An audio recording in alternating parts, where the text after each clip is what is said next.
Hi everybody, we're going to go over the basics of knitting. We're going to talk about casting on, which is how you get your initial stitches on the needle, and then we're going to talk about the knit stitch. I have a chunky weight yarn here, and I have a US size 10 pair of knitting needles. Yarns come in different weights. These are the appropriate needles for this particular weight of yarn. When I cast on, I like to use something called the long tail cast on method. It's a nice and stretchy cast on method, so it's appropriate for many different types of knits, from hats to scarves to sweaters. It's a really all-purpose type of cast on, and it's also probably the most commonly used one. What we do for the long tail cast on, as is in the name, you need a long tail. So, for example, let's say we're going to knit a scarf approximately this width. We pull out an amount of yarn 3 times that length. So we have 1, 2, 3.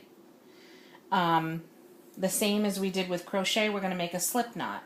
So again, what you want to do is you're going to twist your yarn so your tail is over your working yarn. We're going to take a loop from the working yarn, we're going to stick it through the loop we just made, and then take your needle, put it through that loop, and take your working yarn and your tail and just tighten them on that needle. But you don't want to make it so tight that you can't get into it, because this is essentially your first stitch. So you're going to make that. You're going to take your working yarn, you're going to put it over your pointer. You're going to take your tail and you're going to put it over your thumb. So it's going to be situated like that.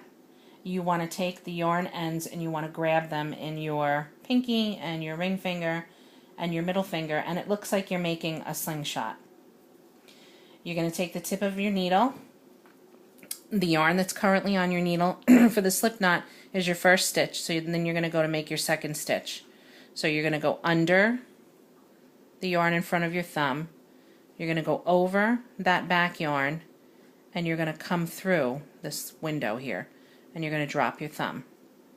You're going to tighten that up, and that's a stitch. So again, position it like the slingshot: under, over, through, and off the thumb. Under, over, through, off the thumb. And you're going to keep doing that motion for the number of stitches that your pattern calls for to cast on, or the number of stitches where you reach a desired width for your piece. Under, over, through, off, under, over, through, off, under, over, through, off, under, over, through, off. So let's see, we have 2, 4, 6, 8, 10, 12. Okay, so let's pretend for the time being that we have 12 stitches. Your tail you're just going to kind of leave off to the side, and you want to just put a little knot in there. And actually we're going to snip this so it's not in our way. When you cut your tail, you don't want to cut it too short, because eventually you're going to weave this piece back into your knitting. So let's throw that to the side. Now obviously you're going to be knitting with the end that's attached to your ball of yarn. So again, the same as crochet, you want to have that yarn across your palm. It's going to be between the pointer and the middle finger. You're going to wrap once around your pointer, twice around your pointer. You're going to hold your left needle in your thumb and your middle finger and your ring finger, and you want to hold them, you want to hold your fingers on that needle lightly. You don't want to hold the needle, grip it in your palm, because then you're not going to be able to maneuver as easily. So again, just be gentle with it. It's not going to fall. You know, just have a decent grip on it. You see, you notice I have tension in the yarn that's running from my finger. This is important because it'll make it easier for us to actually knit with. So the first stitch you're going to go into, you're going to go in through the front, but it's going to look like the back. So I look at it from the from the top, and you come in to the stitch, and you bring your needle around the yarn and sort of hold it with your pointer, and you're going to pull it through, and then you're going to pull that stitch off the needle. And now your work is facing to your right. So you're going to go into the front of the stitch, you're going to come around the back and grab that yarn. You can hold it with your finger. You're going to pull it back through the front of the stitch, and you're going to work the stitch off the needle. So as you're making new stitches, you're transferring them from your left needle to your right needle. And there's a little rhyme that a lot of teachers use to teach children to knit, which actually comes in handy. And it goes like this. You go in through the front door, once around the back, peek through the window, and off jumps Jack.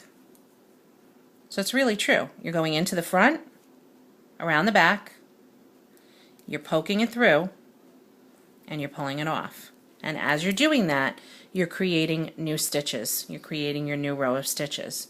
And all you're really doing when you go into the front and grab that yarn in the back is you're making a new loop back here. You're pulling that loop through the existing stitch and taking it off. So knitting is nothing more than creating a new loop through another loop. So you go into the front, around the back, and because I have tension there, I don't even really need my finger. Pull it through, and then pull it off the needle. And I use my pointer to help me push that needle down. So into the front, around the back, peek it through, and pull it off. Through the front of the stitch, around the back of the yarn, pull it through the stitch, and pull it off. So again, I'm going into the front loop, catching the yarn in the back, pulling it through the front loop, and pulling it off.